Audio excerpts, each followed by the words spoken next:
A gente fala agora de Brasília, porque a Câmara dos Deputados vota hoje o projeto de lei antifacção. Trouxemos essa expectativa para você nessa olhada nossa todos os dias, para entender qual é o movimento da semana.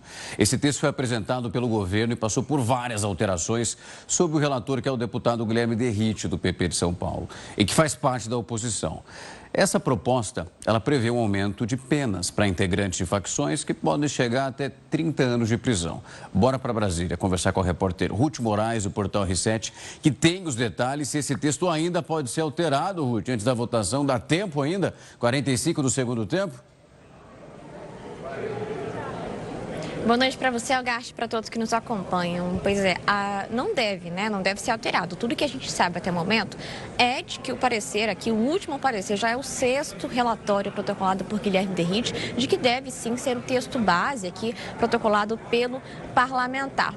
Isso porque ele já leu, a essa altura do campeonato, este relatório na tribuna da Câmara dos Deputados. Portanto, agora os parlamentares já discutem o parecer que foi elaborado por Guilherme Derrite. Há algumas horas, na verdade, pouco menos de uma hora, Derrite protocolou no sistema da Câmara essa última versão, que prevê algumas mudanças em relação ao texto que já havia sido protocolado anteriormente. Entre as mudanças, a gente pode destacar aqui a previsão da perda automática dos bens de membros das organizações criminosas ainda na fase do inquérito policial. O que isso quer dizer? Que não vai ser necessário esperar o trânsito em julgado para bloquear esses bens, para decretar a perda desses bens. A perda é o melhor termo. Por quê? Inicialmente, o que o texto previa era o bloqueio desses valores ou de bens, imóveis, o que de importante e valioso que esses membros de facções poderiam ter. Mas Derrite, ele foi além agora, determinando aqui a perda total desses bens, desses membros de organizações criminosas. Outro ponto também alterado é a destinação desses valores e desses bens. Então, o que o texto dele prevê agora?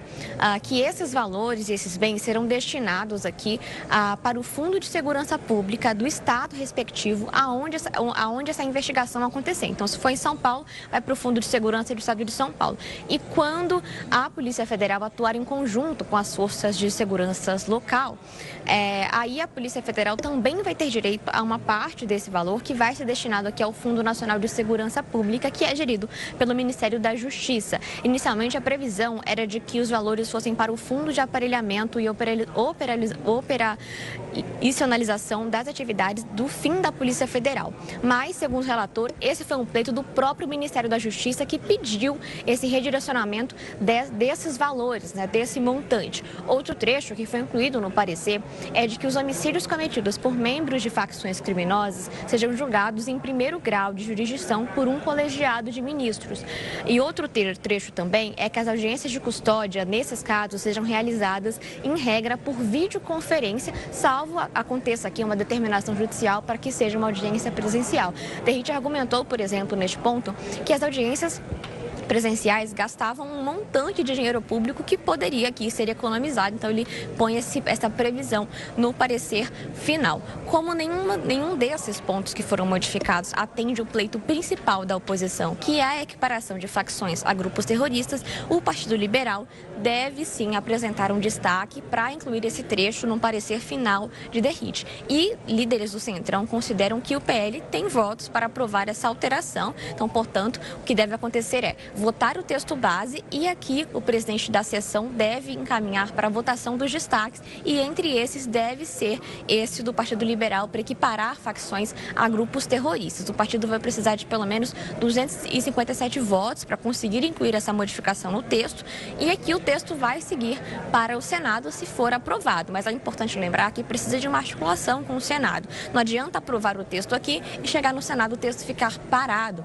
Hoje, inclusive, o presidente da Casa, Davi Alcolumbre, anunciou que quando o projeto chegar no Senado, o relator será o senador Alessandro Vieira, que é o atual relator da CPI do crime organizado. E esse foi um dos motivos para Alcolumbre designar o nome do relator, porque ele já está atuando na relatoria dessa CPI, então ele já junta aqui dois temas correlatos, Algarte.